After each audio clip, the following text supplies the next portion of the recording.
These days, the Congress and the BJP are at loggerheads over the National Herald case. The BJP is accusing Sonia and Rahul Gandhi of corruption. Well, the Congress says the BJP is doing this to divert attention from real issues. But amidst the back and forth, the public is not able to understand what exactly this issue is and what evidence did the Enforcement Directorate find from its interrogation of the Gandhis for several days.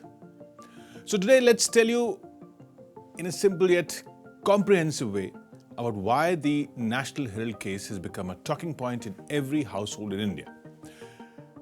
The story begins in the year 1937 when Jawaharlal Nehru started the Associated Journals Limited, or AJL. The company had the support of around 5,000 freedom fighters who eventually became the firm's shareholders. But the number reduced to just over 1,000 by the year 2010. In 1938, Jawaharlal Nehru started publishing the National Herald. He was on board till he became the first Prime Minister of India in 1947. Apart from National Herald, AJL also published newspapers Qawmi Awaz in Urdu and Navjeevan in Hindi. National Herald started 9 years before the independence and continued to be printed for a long time afterwards, and in a way became a mouthpiece for the Congress. But post the emergency, its popularity started to dwindle and its circulation dipped. AJL finally ceased publication of National Herald in 2008 due to a severe cash crunch. The story of National Herald should have ended there, like any failed company in debt. But an interest-free loan of 90 crores and 3 characters have brought forth many twists and turns to the story. These 3 characters are the Associated Journals Limited that publishes the National Herald, the Indian National Congress, and a Section 25 charitable company, Young Indian. In 2008, to save this newspaper from closure, the All India Congress Committee gave a loan of more than 90 crores to AJL within 2 years so that the newspaper could somehow save itself. This loan was also unsecured and it was without interest. That is, AJL did not have to pay any interest for this loan.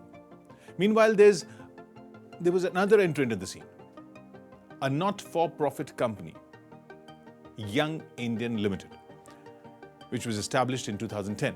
Being a not-for-profit company, Young Indian was exempted from paying taxes under Section 25 of the Income Tax Act.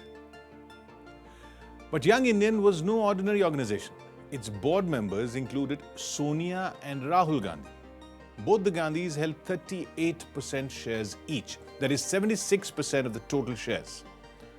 The remaining 24% of the shares were held by late Congress leaders Motilal Vora and Oscar Fernandez.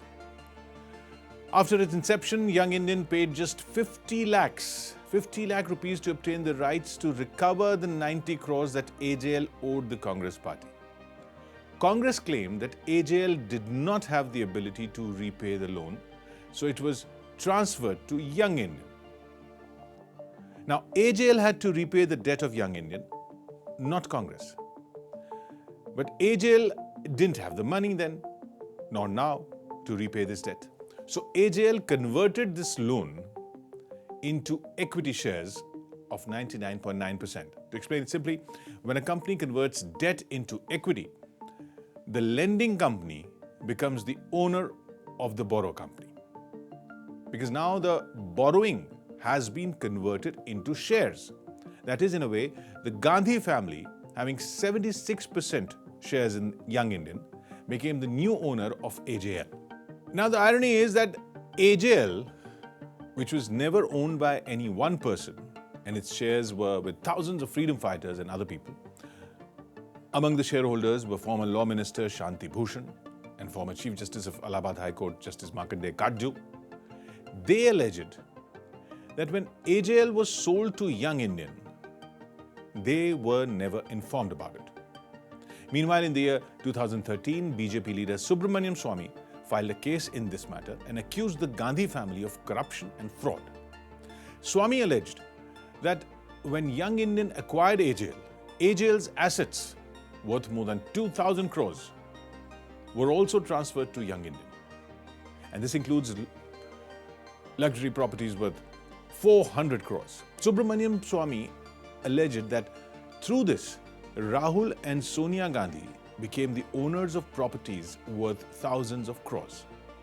Apart from the Gandhis, Motilal Vora and Oscar Fernandez, the names of journalists Suman Dubey and Sam Pitroda were also included.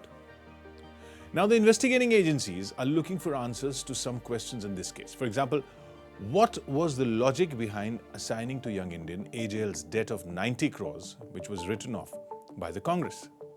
The AJL evidently owned several high-end properties in multiple cities. Why wasn't even part of those assets used to repay the loan?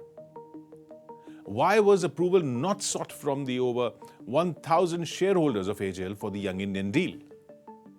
Conflict of interest is also being investigated in this matter, because the late Congress leader Motilal Vora was holding important positions in the Congress, in AJL, and in Young Indian. He was Congress Party's treasurer, CMD of Associated Journals, and later director and shareholder of Young Indian. So the question is that if Motilal Vora was in important positions in Congress and AJL, then how was he not aware of the properties of AJL, which could have been sold to pay off the loan? To find answers to all these questions, the matter is being investigated, and due to the ownership of Young Indian, ED has questioned Sonia Gandhi and Rahul Gandhi. But the Congress alleges that all these allegations are false and BJP is diverting attention from real issues by making false allegations of money laundering. Congress claims AJL did what many companies do to repay debt, that is, convert debt into equity. And because Young Indian was a not-for-profit company, no dividend could be given to its shareholders or directors. And that's why there was no transfer of property. And all the properties are still in the name of AJL.